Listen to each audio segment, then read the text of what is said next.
Sebelum melanjutkan, jangan lupa subscribe dulu, terima kasih. Bab 13, Aku Kekasih Tuan Stele. Keluarga Camden merasa bersemangat setelah mendengar kata-kata Victoria. Hahaha, Jordan, dasar tak berguna, sekarang kau bahkan tak bisa menjadi pengawal.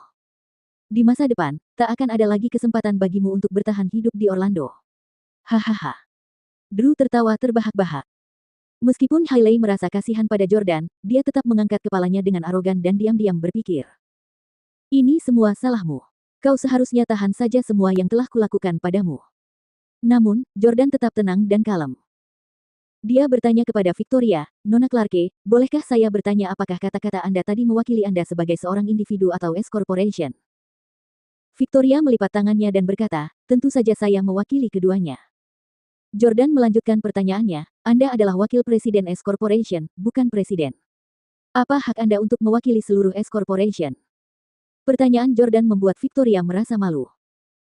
Meskipun semua orang mengakui kekuatan Victoria, dia memang bukan pemegang otoritas tertinggi di S Corporation. Sudah seharusnya, dia tidak boleh mengambil sikap atas nama presiden perusahaan. Dia hanya dapat melakukan hal itu jika dia dan presiden memiliki hubungan yang sangat dekat, seperti suami dan istri. Victoria terdiam sejenak sebelum melanjutkan, baiklah, awalnya aku tidak ingin mengatakannya, tapi karena kalian ingin tahu alasan kematianmu, aku akan memberitahu kalian. Sebenarnya, Presiden baru S Corporation, Tuan Stele, adalah kekasihku. Perkataannya itu menyebabkan keributan besar di seluruh lokasi acara pesta ulang tahun itu. Apa? Tuan Stele yang misterius itu sebenarnya adalah pacar Nona Clarke. Tidak heran dia bisa menjadi presiden begitu saja. Orang yang cocok dan pantas untuk Nona Clarke haruslah seorang presiden yang mendominasi seperti Tuan Stele. Mereka adalah pasangan yang ditakdirkan. Jordan yang tidak berguna. Mereka adalah pasangan yang sedang menjalin hubungan romantis. Mereka bahkan tidur bersama. Tentu saja dia bisa mewakili Tuan Stele dan seluruh S Corporation. Ya, beraninya dia mempertanyakan kemampuan dan wewenang Nona Clarke. Dia ingin mati. Petik 2. Kali ini giliran Jordan yang membeku karena terkejut. Sialan, sejak kapan aku menjadi kekasihmu, Victoria? Tidakkah kamu malu memanggilku pacarmu di depanku? Pada saat ini, keluarga Camden-lah yang paling bersemangat.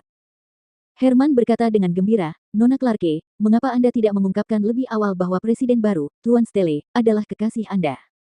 Karena dia adalah pacar Anda, kami lega sekarang. Benedict juga datang dan berkata, ya, Nona Clarke, Anda harus berbicara dengan Tuan Stele tentang kontrak itu. Keluarga Camden telah menyuap Victoria. Karena Presiden, Tuan Stele, adalah kekasih Victoria, mereka memperkirakan investasi sebesar $70 juta akan menjadi taruhan yang pasti. Victoria berkata, pacar saya sangat perhatian dan serius dalam hal pekerjaan. Dia selalu menarik garis yang jelas antara pekerjaan dan kehidupan pribadi. Dia tidak suka membawa-bawa romansa ke kantor. Jadi, aku harap kamu bisa membantuku merahasiakan ini. Jordan tak kuasa menahan keinginan untuk tertawa. Kau menemukan alasan yang sangat lemah setelah kau selesai membual karena kau takut orang lain akan membocorkan ini.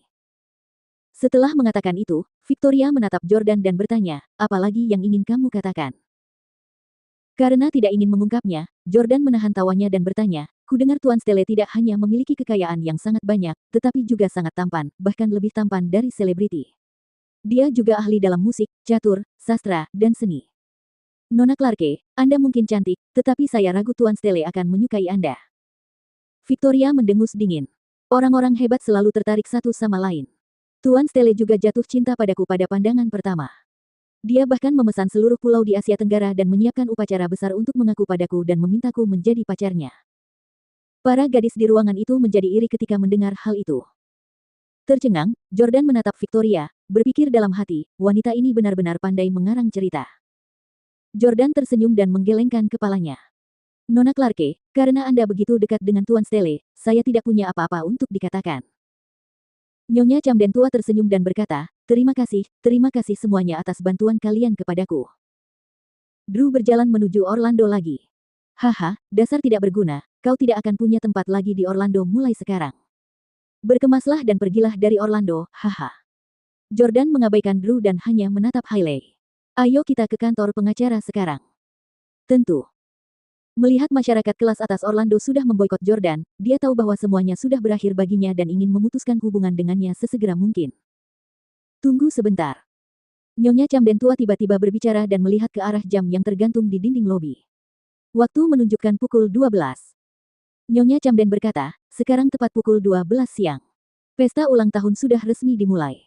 Makanlah sesuatu sebelum pergi. Ya.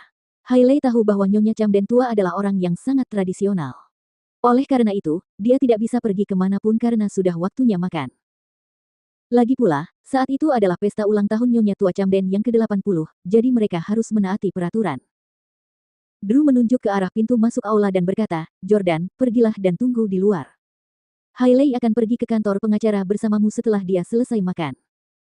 Namun, pada saat ini, Nyonya Tua Camden tiba-tiba berkata, Jordan, kamu bisa tinggal dan makan bersama kami. Drew berseru kaget, Nenek, mengapa nenek membiarkan dia tinggal? Dia tidak layak. Jordan juga sedikit terkejut. Nyonya Camden yang sudah tua berkata, karena perceraiannya belum selesai, dia masih menjadi anggota keluarga Camden, jadi aku berkewajiban memberinya makan.